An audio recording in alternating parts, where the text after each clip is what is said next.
dipersembahkan oleh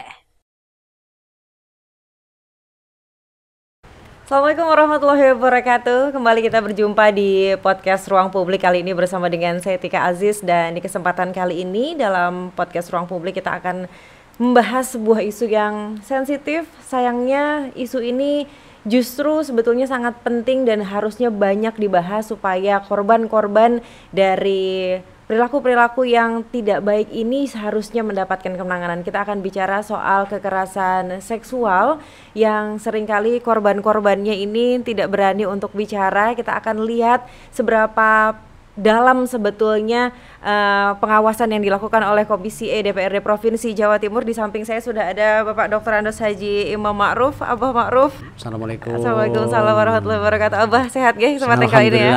Alhamdulillah. Baik. Beliau adalah terima kasih Mbak Tika. Beliau adalah Komisi E DPRD Provinsi Jawa Timur, Dapil Nganjuk, Kabupaten dan Kota Madiun. Baik. Baik, di kesempatan kali ini kita akan mengulas lebih dalam isu yang rasanya kadang tabu juga untuk dibahas, untuk dibicarakan gitu. Ini kita bahas seputar memerangi kekerasan seksual terutama terhadap anak ini, Bah. Nah, ini kalau dari pengawasan Komisi E DPRD Provinsi Jawa Timur, sebetulnya apa yang menjadi sebab kekerasan seksual pada anak ini masih kerap kali terjadi terutama di Jawa Timur, Bah? Ya, saya melihat ada ini, Mbak.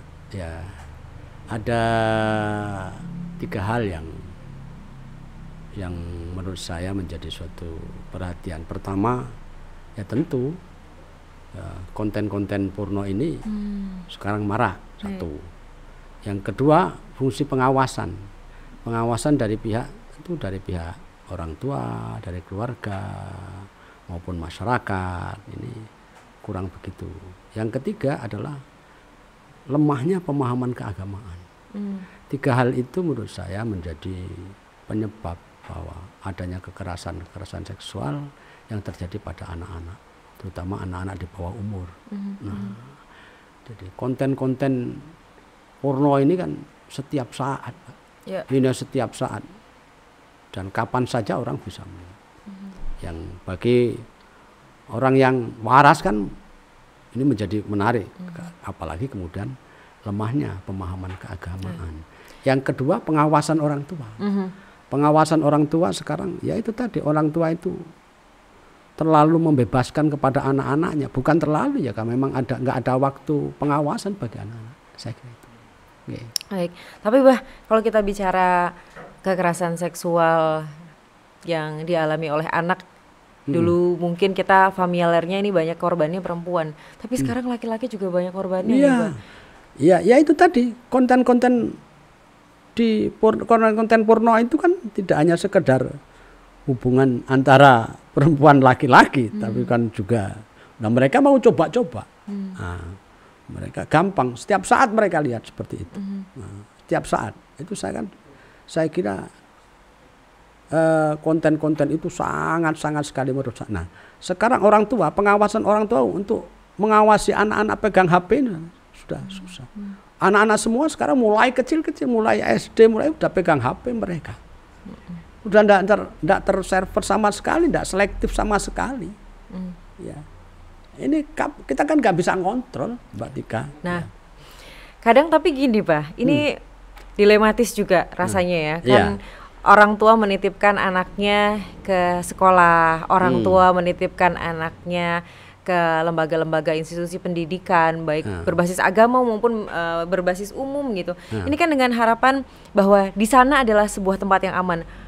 Tapi seringkali juga terjadi hal-hal yang kita terkaget-kaget. Kenapa bahkan di institusi sekolah, institusi pendidikan, institusi keagamaan, kekerasan seksual terhadap anak ini juga masih terjadi. Padahal kan orang tua justru memasrahkan ini ke tempat yang tepat. Apa memang sekarang udah nggak ada lagi nih Bah, nih tempat yang aman untuk anak-anak yang bisa terhindar dari kekerasan seksual? Saya anggota DPR, menurut saya yang tidak sepakat dengan bentuk kurikulum merdeka. Saya mengkritisi. Boleh. Saya mengkritisi tentang sistem kurikulum merdeka yang kemarin-kemarin. Mudah-mudahan ini tidak terjadi lagi. Karena ini punya pengaruh yang sangat negatif pada anak-anak. kebebasan anak di dalam membuka HP yang notabene ini menjadi alat mereka untuk belajar kan. Guru-guru memberi tugas kepada anak-anak lewat HP. Ya, guru-guru memberi tugas kepada anak-anak lewat HP. Sementara guru-guru khususnya pendidikan formal itu kan, guru-guru menugaskan anak-anak lewat HP, ditinggal untuk mengerjakan pekerjaan-pekerjaannya, laporannya begitu banyak. Nah, kurikulum Murda, anak-anak jangankan mereka pegang HP itu kemudian belajar, kita kan tidak tahu, Mbak. Tidak tahu. Itu di lembaga-lembaga pendidikan formal. Itu mereka tidak tahu apakah mereka mengerjakan soal atau lihat sesuatu. Yang kedua, terlalu bebasnya, terlalu longgarnya orang tua memberikan HP kepada anak-anaknya ini. Maka saya sepakat tadi, kemarin saya katakan ketika podcast saya katakan bahwa Swedia, Finlandia sudah kembali kepada bentuk nulis, tapi mengurangi alat-alat HP semacam itu. Ini sangat menguntungkan saya kira anak untuk menjauhkan dari melihat konten-konten porno. Tapi kebanyakan pelakunya kan justru ini orang dewasa. Terus kemudian bahkan orang-orang tua yang korbannya anak-anak. Artinya seharusnya yang menjadi saya tadi gini, Mbak Tika. Saya tadi kan salah satu di antaranya penyebabnya pemahaman keagamaan. Ya. Bahwa pemahaman keagamaan kita sekarang itu orang-orang dewasa, katakan banyak juga yang orang-orang yang mengerti agama melakukan kekerasan seksual dan itu bahkan booming kan ketika suatu pondok misalnya kan kiainya melakukan suatu pelecehan seksual atau tokoh terkenal atau melakukan suatu pelecehan kekerasan seksual kepada anak gitu kan. Ini menjadi booming ya karena pemahaman keagamaan yang mereka miliki itu kan tekstual, bukan kemudian menjadikan suatu susah dia mengimplementasikan pemahaman keagamaan yang ia miliki. Jadi hanya sekedar sebuah sesuatu kepintaran yang ini tidak mampu dia menyerap untuk perilaku. Ini memang pemahaman kita harus lembaga pendidikan kita atau pelajaran yang bersifat agama itu tidak hanya sekedar mengajarkan bentuk tekstual saja, tapi juga bagaimana seorang itu menerima suatu materi pelajaran agama mampu juga mengimplementasikan apa yang ia terima. Ini tidak gampang, Mbak. Baik. Jadi banyak ya benar Mbak Tika mengatakan bahwa ada kiai melakukan pelecehan seksual booming gitu kan. Tokoh masyarakat banyak di pondok-pondok juga banyak terjadi semacam itu. Ada kiai ini melakukan pelecehan ini ada bahkan saya menemukan di beberapa tempat ada kejadian semacam itu yang juga santrinya yang disodomi, yang dilakukan, yang dikumpul tidak mau lapor karena takut tawaduk. Itu tema kita hari ini sebetulnya adalah suara untuk yang tersakiti memerangi kekerasan. Jadi suara mereka yang tersakiti ini seringkali tidak tersuarakan ini, Bang. Iya, karena satu kalau biasanya itu di pondok-pondok yang seperti itu biasanya takut dengan kiainya, takut kualat, takut ya sudah terima apa adanya. Karena pemahaman ke masyarakat itu rasa takut dari sisi lembaga-lembaga pendidikan agama lah ya, dari sisi mereka takut melaporkan itu ada semua. Relasi kuasa di situ ya, takut melaporkan nanti kualat kan dari di tingkat-tingkat lembaga-lembaga pendidikan keagamaan. Di tempat-tempat yang di luar itu mereka memang yang melakukan biasanya sudah punya jaringan kuat, dan hukum di negeri ini kadang-kadang ya menurut saya harus menjadi suatu pertanyaan besar menurut saya. Di hukum di negeri sudah yang mereka yang kuat yang menang, mereka yang punya duit yang menang. Kadang-kadang ya sudah deh, paling keluarga itu didatangi, disumpet gitu kan, dia diam. Nah, ini yang bahaya. Padahal anaknya depresi, iya kan? Orang tuanya, banyak, traumanya luar biasa. Orang tuanya didatangi oleh pelaku, sudah deh, kamu kita kasih uang, tutup mulut, jangan dikembangkan. Kasus ini jangan dikembangkan. Padahal korbannya itu depresi. Ini yang perlu diedukasi kepada masyarakat. Mereka berpikir hanya menerima orang tuanya. Satu, kalau dari sisi mungkin yang melakukan itu kiainya, tidak enak dengan kiainya. Kalau yang melakukan itu tokoh, karena dia udah dapat duit. Dia nggak berpikir. Kadang-kadang orang-orang seperti itu nggak berpikir, udahlah nggak enak. Dikiranya yang dialami anak ini kayak apa, dia nggak sadar kadang-kadang orang tua seperti itu. Padahal anak itu depresi. Anak yang dipaksakan melakukan kena kasus seperti itu kan depresi. Jiwanya kadang-kadang tidak tertutup, kemungkinan dia kadang-kadang sampai gila dan lain sebagainya seperti itu. Berarti apa kira-kira Bah payung hukum tambahan yang mungkin regulasi yang coba disusun oleh Komisi DPRD Provinsi Jawa Timur dalam upaya melindungi para korban kekerasan seksual yang ya tadi sebagaimana Abah bilang ya, ada relasi kuasa di sana, sulit sekali untuk berani melapor padahal depresi. Satu, menurut saya harus ada pemahaman, dipahamkan kepada masyarakat, jangan sampai kena lobby-lobby yang mereka tidak bisa melapor. Ini harus tegas. Aparat hukum harus tegas. Bagi saya harus ditindak tegas. Ya, pelaku-pelaku kekerasan seksual itu menurut saya harus ditindak tegas. Satu, tanpa pandang bulu. Siapapun pelakunya itu harus ditindak tegas, karena itu merusak betul masa depan anak itu. Jadi kerugian bagi anak. Yang kedua, regulasi harus kita bangun bahwa harus ada pendampingan bagi korban-korban kekerasan seksual.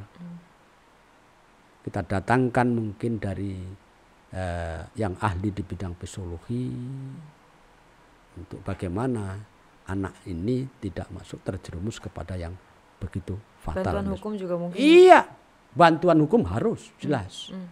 Bagi saya harus tindak, bantuan hukum harus.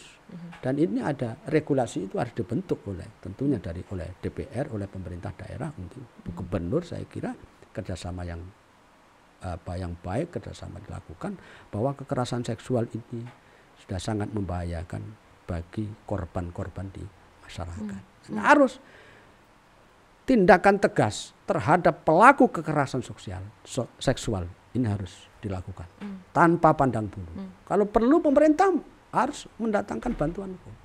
Ya, pembinaan, pendekatan, edukasi, pendampingan kepada korban ini harus dilakukan.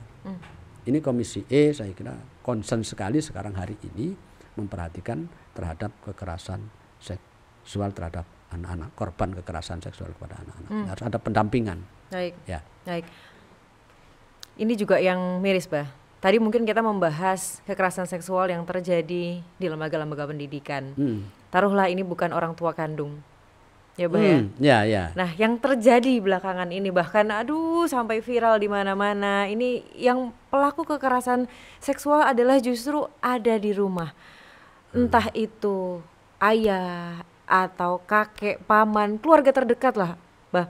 Lantas apa kiranya yang bisa kita lakukan kalau di lingkungan yang seharusnya menjadi tempat paling aman aja sudah tidak seaman itu bagi anak-anak, serawan itu fenomena kekerasan seksualnya. Harus bagaimana ini, Mbak?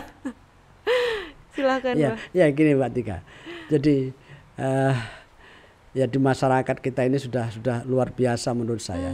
Kerusakan moralnya itu sudah luar biasa. Sekarang kadang-kadang orang tua menggauli anaknya sendiri, apalagi sekedar anak tiri digauli. Ini karena sekarang ini lemahnya pemahaman keagamaan bagi masyarakat. Ini kita negara beragama. Negara kita dasar negara Pancasila, satu ketuhanan yang Maha Esa. Tapi mengimplementasikan terhadap pemahaman keagamaan itu lemah. Ini harus menjadi pelajaran yang sangat berarti, khususnya bagi Menteri Pendidikan Pak Mukti. Saya kira ini harus menjadi suatu perhatian. Jadi pemahaman Menteri Agama Pak Nazaruddin Umar, Menteri Pendidikan Pak Mukti, saya kira harus menjadi perhatian khusus bahwa pemahaman keagamaan masyarakat kita sudah luntur. Nilai-nilai universal agama ini sudah tercerabut dari akarnya. menurut saya sudah seperti itu. Bahkan kadang-kadang kita melihat pemahaman-pemahaman kami sudah kadang-kadang komersil, tapi pendalaman-pendalaman keagamaan ini kurang lah bagi saya. Baik di lembaga pendidikan, pondok pesantren, lembaga pendidikan agama di formal, saya kira anak hanya diajarkan sesuatu yang bentuk pelajaran, tidak lagi kepada karakter, pembentukan karakter, bagaimana seorang anak ini punya karakter agama yang bagus. Ini susah hari ini kita untuk mendapatkan. Nah, makanya kemudian di masyarakat ya akan terjadi seperti yang Mbak Tika katakan tadi. Orang tua dunia sudah orang menggauli anaknya, kadang-kadang hamil bapaknya anak itu adalah bapaknya sendiri gitu kan. Jadi mbahnya itu bapaknya sendiri gitu. Ini terjadi di mana-mana, banyak ini terjadi kasus seperti itu. Cuman nggak berani diungkap, Mbak Tika ya, karena ya kadang-kadang ancaman dari orang tuanya sendiri, awas kamu kalau ngomong gitu kan, awas kamu kalau ngomong, ndak saya kasih uang, ndak saya sekolahkan. Nah ini makanya kemudian Komisi E melakukan suatu pendampingan, memberi motivasi kepada anak-anak siap melapor apa yang dilakukan, apakah itu bapaknya sendiri atau saudaranya sendiri, untuk melakukan pendekatan. Ya, bagaimana anak ini tidak ketakutan, karena takutnya anak ini menjadi depresi. Terus kemudian ada bantuan hukum, dan negara, pemerintah harus tampil ditindak tegas. Ya. Wah, berarti kalau dari Komisi E sudah ada langkah-langkah tadi ya yang memang dilakukan, ada bagaimana regulasi dikawal, kemudian juga tadi disebutkan bantuan hukum gitu diupayakan, advokasi, pendampingan dan sebagainya tadi sudah coba diupayakan. Tapi mungkin yang paling mendasar adalah ketidakberanian itu tadi, Bang. Khawatir ini nanti tidak disekolahkan, bahkan kalau misalnya ada relasi kuasa di sana, ada sungkan karena ini kiainya dan lain sebagainya. Abah mungkin bisa bicara langsung nih dengan para korban yang mungkin kebetulan melihat podcast ini. Dari mana sih sebetulnya kita bisa mengumpulkan keberanian itu supaya kita bisa selamat dan keluar dari jeratan kekerasan seksual? Iya. Saya berharap kepada masyarakat ya, kalau ada perlakuan yang semacam itu harus lapor, atau pihak-pihak yang mengetahui. Kalau pihak keluarga nggak mau melaporkan, pihak-pihak yang mengetahui, masyarakat tentunya. Kita butuh bantuan masyarakat untuk melaporkan sama ini. Dan ini banyak ada kasus seperti itu. Mereka nggak berani, anak itu nggak mungkin berani melapor. Karena orang tuanya sendiri yang melakukan seperti itu. Nah, pihak masyarakat yang mengetahui harus melapor. Nah, kalau kemudian tentu kayak anggota DPR, aparat mendapat laporan semacam ini, ya harus ditindak segera, cepat kemudian dilakukan. Jadi saya yakin kalau anak-anaknya ini susah dia akan mau melapor kejadian itu, apalagi itu bapaknya sendiri, ya ancamannya.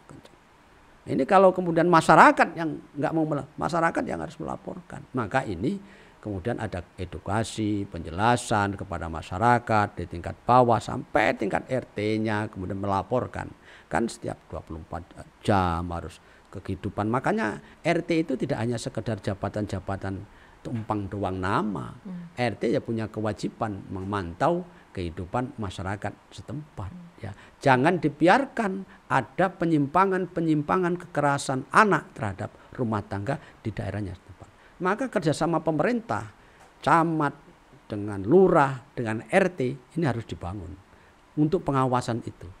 Jadi nggak mungkin anak nggak mungkin melaporkan karena sudah takut ya, apalagi diancam, gitu kan. Nah ini kerjasama dengan aparat-aparat desa, aparat-aparat di tingkat bawah sampai RT melaporkan kejadian-kejadian semacam ini kepada pihak-pihak yang layak untuk dilaporkan, mesti pihak berwajib. Gitu. Kalau sudah mencoba melakukan tapi ada banyak hambatan, misalnya tadi ada intervensi dari pihak penegak hukum atau mungkin dari oknum penegak hukum ya, maksudnya kadang-kadang kan memang juga bermain di sana, kemudian juga ada dibayar gitulah ya, tokoh-tokoh dan sebagainya. Ya. Boleh nggak nih Mbak, ini korban atau orang tua korban atau masyarakat sekitar ini langsung melaporkan ke Komisi DPRD Provinsi Jawa Timur? Jadi kalau kita ada laporan Mbak, jadi Mbak Tika, kalau ada laporan dari masyarakat kita langsung sigap, langsung ke lokasi. Jadi Komisi E ini kalau ada kekerasan seksual di masyarakat, kekerasan terhadap anak, ini biasanya kita langsung turun ke lokasi dan menindaklanjuti itu. Saya kira khususnya di dapil saya, mesti saya punya kewajiban. Itu tanggung jawabnya berat, itu diajak. Saya ditagih nanti Mbak gitu kan. Saya disumpah itu saya harus memperjuangkan kemaslahatan rakyat itu, mempentingkan kepentingan rakyat di atas kepentingan pribadi. Sumpahnya pakai Quran ini tidak main-main itu kan. Kalau ada seperti itu ya kita harus turun, wajib sudah turun ke lokasi dan menindaklanjuti. Prosesnya bagaimana kita laporkan ke aparat hukum dan harus ditindak. Siapapun itu pelakunya, bapaknya harus dilakukan dan korban harus didampingi, Apakah nanti kita bawa kepada perlindungan anak gitu kan? Ya ini harus Komisi E, saya kira siapapun DPR yang di dapilnya masing-masing harus punya kewajiban untuk melakukan tindakan itu. Baik. Tapi kalau kita lihat kesadaran masyarakat Jawa Timur sendiri, Bah, tadi kan Abah bilang ya, kalau keluarga ini menjadi tempat yang kadang juga sudah tidak aman, maka masyarakat ini salah satu tumpuan berikutnya yang itu bisa dilakukan. Tapi masyarakat Jawa Timur sendiri bagaimana, Bah, kesadaran terhadap kekerasan seksual, bahwa hal-hal yang seperti itu sebetulnya bukan hal yang normal, hal yang bukan yang boleh dianggap wajar, tapi harus ditindak secara tegas karena tentu korbannya yang paling kasihan di konteks kasus-kasus seperti ini. Iya, kalau saya melihat memang daerah-daerah tertentu, Mbak. Jadi memang cuman biasanya masalah ini cepat booming. Masalahnya tidak begitu banyak sih, tidak begitu bebas, tapi masalah ini menjadi booming dan menjadi citra yang sangat buruk. Misalkan satu daerah ada pondok tertentu misalkan, yang santrinya banyak, kiainya melakukan gitu, ya korbannya kemudian ya misalkan santrinya 2.000 ya habis, kan gitu, santrinya 2.000 habis, itu memang resikonya satu masalah, tapi resikonya itu besar, kan gitu. Seorang tokoh melakukan tindakan penyimpangan norma-norma susila, ya biasanya korbannya itu ya kalau lurah, maka kemudian dicaci masyarakatnya kemudian, kalau kemudian itu kiai, ya resikonya pondoknya akan tutup biasanya kan seperti itu. Nah, cuman ini menjadi antisipasi lah, karena dampaknya itu Mbak, yang ya sebenarnya tidak banyak melakukan, tapi resiko perbuatan ini berdampak sangat luas, karena biasanya ini dilakukan kekerasan terhadap anak, kekerasan seksual kepada anak ini biasanya itu dilakukan oleh kebanyakan tokoh-tokoh tertentu atau kemudian masyarakat yang masih awam pemahaman keagamaan. Nah, ini resikonya yang sangat berat, karena resikonya ini yang kita antisipasi, kita tangani resikonya. Kalau penanganannya memang orang-orang tertentu sih yang melakukan seperti itu, memang ada penyimpangan penyimpangan seksual bagi seseorang. Ada memang orang-orang tertentu, kadang-kadang ya dia pinter, agamanya pinter, dia tokoh, tapi mereka kadang-kadang tergoda oleh suatu hawa nafsu yang sehingga melakukan suatu tindakan semacam itu. Baik.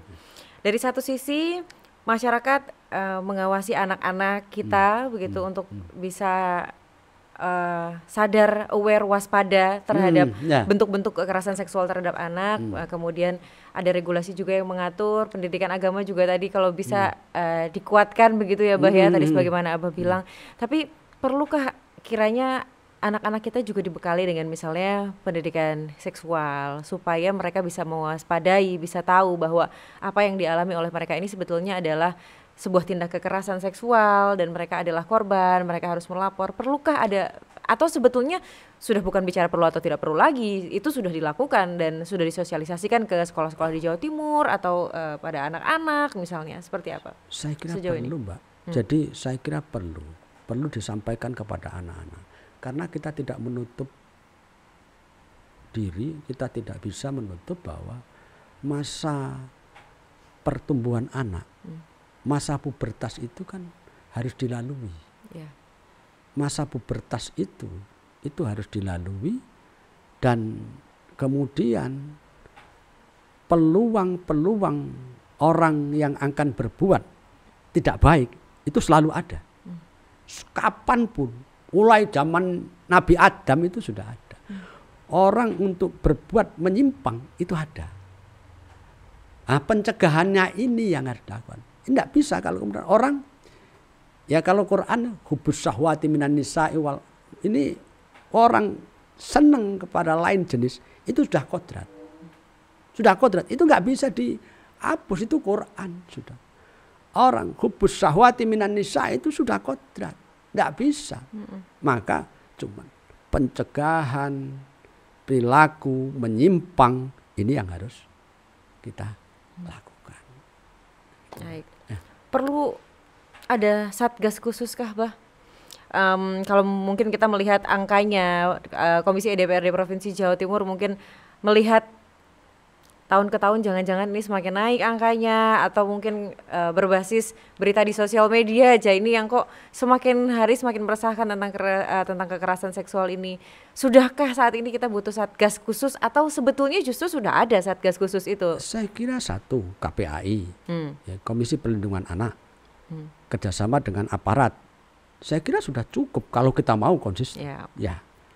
Jadi kalau masyarakat konsisten dan pihak eksekutif, pihak legislatif kerjasama dengan KPAI misalkan, ada lapor segera ditindak gitu kan, tanpa ada lobby-lobby tertentu dengan cengkeraman kekuasaan. Saya kira sudah cukup kalau kita konsisten aja. Konsisten ingin betul-betul memberantas, melakukan tindakan tegas bagi pelaku kekerasan seksual.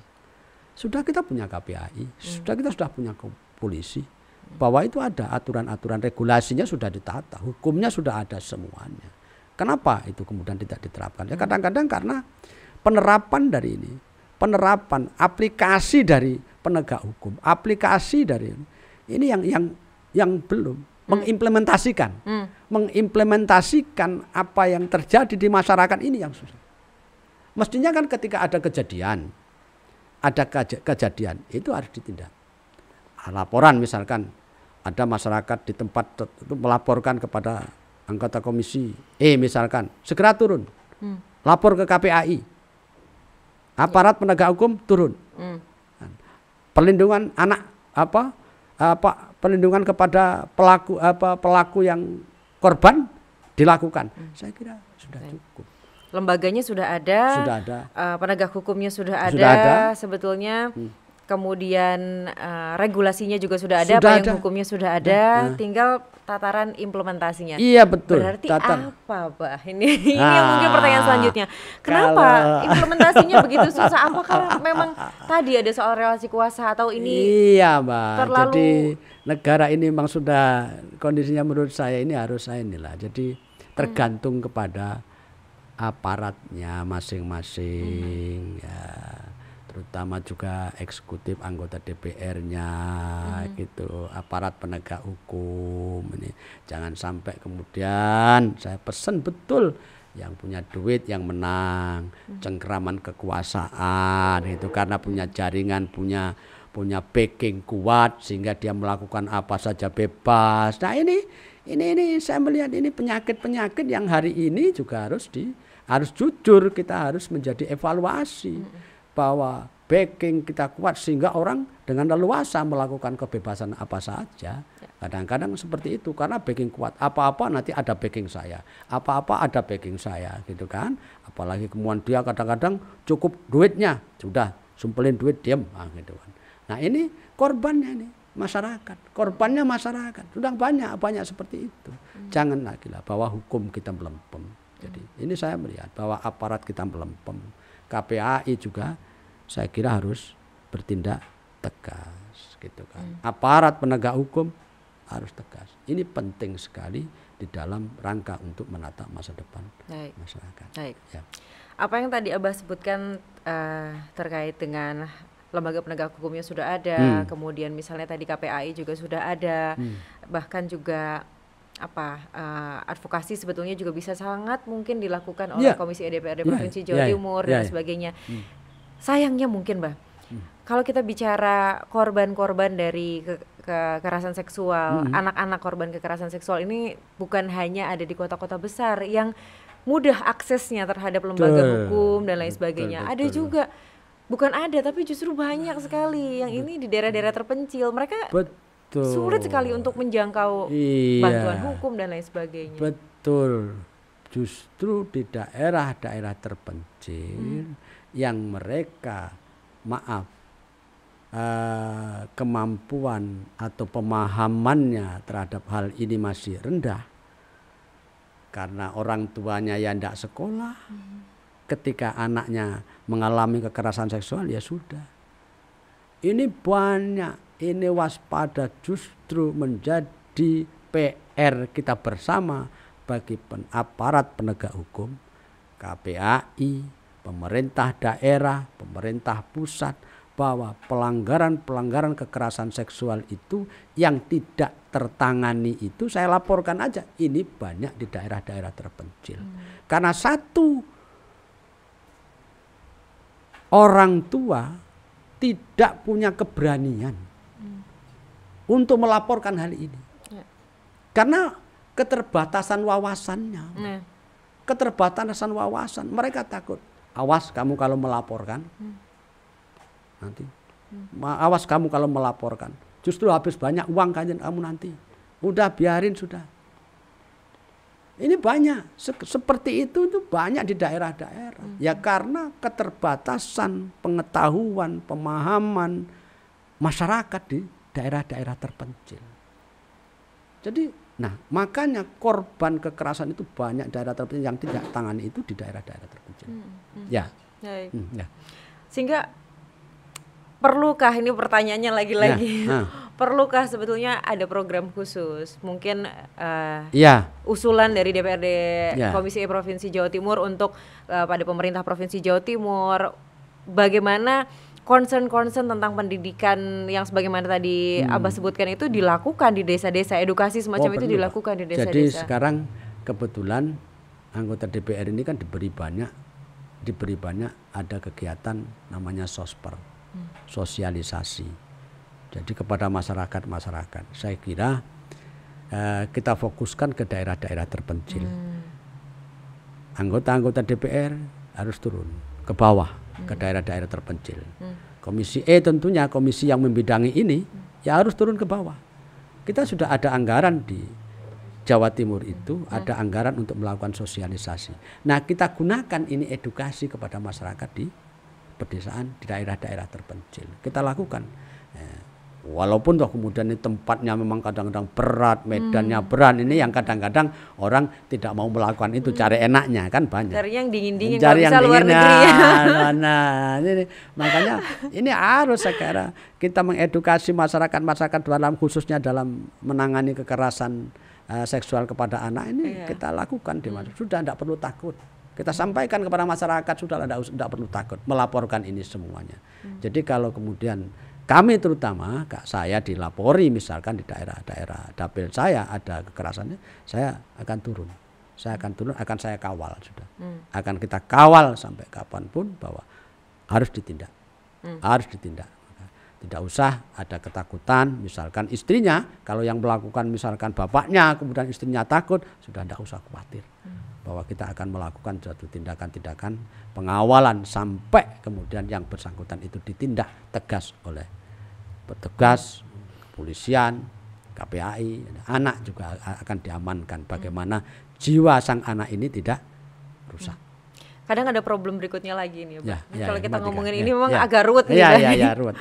Maksudnya mengakar kemana-mana. Ambil contoh, kadang kalau tadi kan kita bicara soal relasi kuasa misalnya, karena ini ada tokoh yang punya kuasa, sedangkan korbannya adalah sosok yang kurang secara power, tidak punya backingan dan lain sebagainya. Tadi sudah terjawab tadi oleh Abah untuk kasus itu. Tapi coba kita kembali ke rumah misalnya, ada kasus-kasus kekerasan seksual yang terjadi, ibunya tahu korbannya adalah anaknya sendiri, pelakunya adalah ayahnya sendiri. Kalau ayahnya dilaporkan, maka otomatis misalnya ada keberanian sebetulnya dari sang ibu gitu sebagai yang menyaksikan kejadian itu, kekerasan karena orang tuanya kena tangkap terus nggak berani menafkah itu. Betul, seringkali terjadi kasusnya itu, Mbak. Jadi ini ya itulah yang kemudian pemerintah harus tampil, Mbak Tika. Ini pemerintah harus tampil. Jadi pemerintah harus tampil. Saya kira bisa. Pemerintah harus tampil. Baik pemerintah daerah, pemerintah pusat maupun harus tampil, harus menyelesaikan. Saya tahu mereka tidak berani melakukan pelaporan itu karena takut. Lah nanti kalau bapaknya ditahan, gitu kan? Ya bapaknya ditahan, anak-anak makan apa? Makan apa?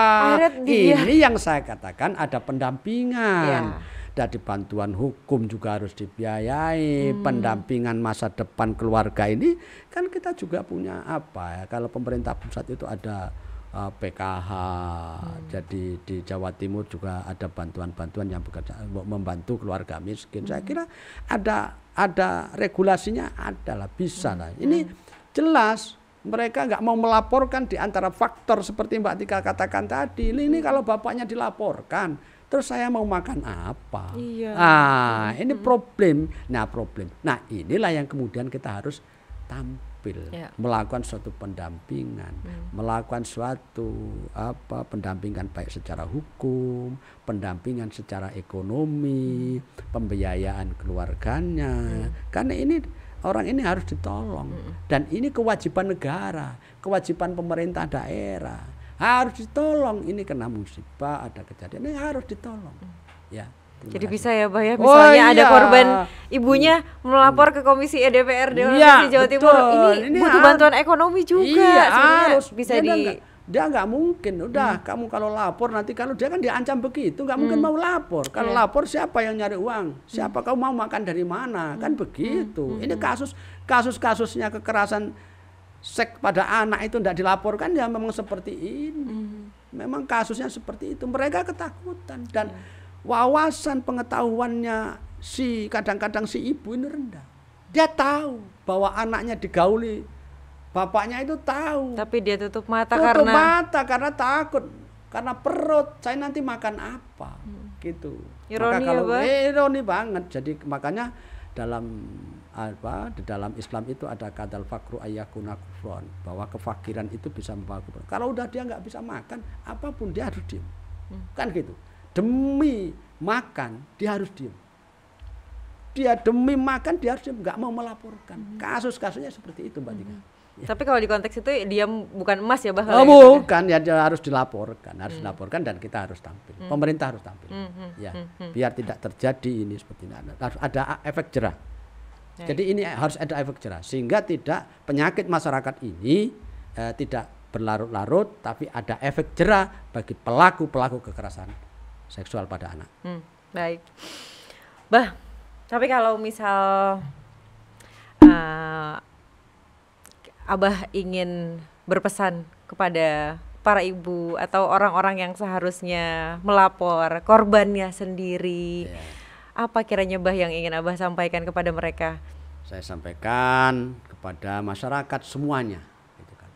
Kalau terjadi ada di rumah tangga, ada kekerasan seksual di dalam rumah tangga, menimpa keluarga, segera laporkan. Tidak usah takut bahwa apa yang akan terjadi.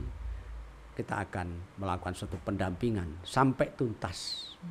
Kita akan melakukan suatu pendampingan sampai tuntas. Terutama saya, khususnya di dapil saya, kalau terjadi ada kekerasan seksual, khususnya di dapil saya Madiun Nganjuk, bahwa saya akan turun dan akan saya dampingi sampai tuntas. Siap dengan resiko apapun, Mbak. Baik, luar biasa sekali. Ini harapan tentunya bagi masyarakat dan terutama para korban-korban kekerasan seksual yang selama ini tidak tersuarakan suaranya, jeritannya, Abah. Satu lagi, Abah. Tadi Abah menyampaikan bahwa yang paling penting adalah kesadaran masyarakat sehingga masyarakat ikut bersama-sama mengawasi, ikut melaporkan, bahkan ikut mendampingi dan sebagainya. Tapi perlu nggak sebetulnya Pak, masyarakat ini juga ikut mensosialisasikan? Kalau tadi memang di DPRD misalnya ada program untuk sosialisasi begitu.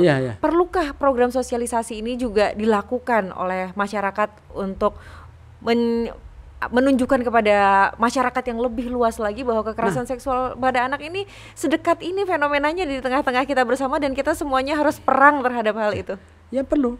Saya kira kepala desa kalau bisa desa itu misalkan ada berapa RT diundang, RT-nya diundang sampai diberikan edukasi. Jangan sampai ada terjadi kekerasan seksual yang tertutupi oleh di masyarakat. Ya, RT, RW undang oleh kepala desa. Kalau betul kita fasilitasi, kita fasilitasi, kita sampaikan kepada mereka. Jangan sampai terjadi di masyarakat, di RT A, RT 1, RT 2 atau RT mana di suatu desa terjadi suatu adanya kekerasan seksual, dan itu sampaikan kepada RT RW yang ada di suatu bahkan desa. RT RW dan sebagainya juga akhirnya terdorong untuk mensosialisasikan kepada masyarakat. Kadang-kadang RT-nya nanti disogok, di lobi. Nah ini kan kadang-kadang sudah bahwa itu berisiko. Kalau sampai bahkan kalau perlu ya kita kasih ultimatum, kita kasih pressure bagi RT RW yang tidak melakukan ketika ada kekerasan, berarti mereka menutupi. Karena yang menutupi itu kena hukum lagi, kena tindakan lagi ketika bahwa itu terbongkar, melindungi sesuatu ketidakbaikan. Nah, ini juga catatannya bagi. Kalau harus itu semuanya ikut mengawasi berarti. Mengawasi semuanya. Ini terakhir, Pak. Ya. Kalau kita bicara soal kekerasan seksual tadi kan ini berlayer sekali ya, Bah ya. Aduh, kompleks sekali sampai akhirnya ya sulit rasanya untuk betul-betul menyelesaikan ini. Tapi kalau dari Komisi E DPRD Provinsi Jawa Timur, Abah sendiri, masihkah ada harapan Jawa Timur ini bebas dari kekerasan seksual pada anak? Kalau kita konsisten, saya yakin bisa. Kenapa tidak? Saya yakin kalau kita konsisten semuanya, di seluruh lini, seluruh sektor, KPAI, aparat penegak hukum, kepala desa, RT, kita melakukan suatu kerjasama yang baik dengan anggota DPR-nya juga turun. Saya insya Allah saya optimis bahwa ini dari tokoh-tokoh agama juga kita melakukan suatu pendekatan. Saya masih optimis bahwa karena negara kita adalah negara agama, negara kita negara agama, dan itu penyimpangan suatu dari penyimpangan dari sisi pemahaman keagamaan.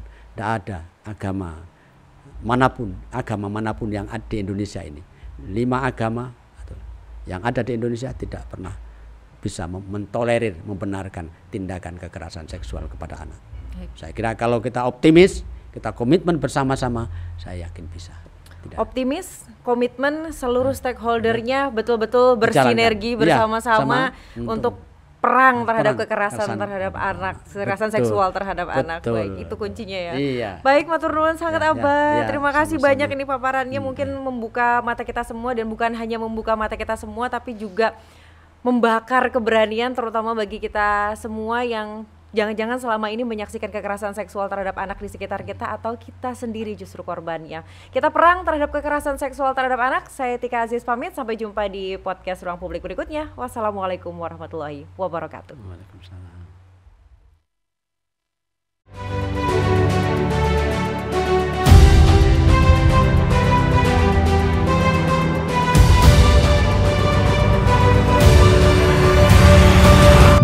Acara ini dipersembahkan oleh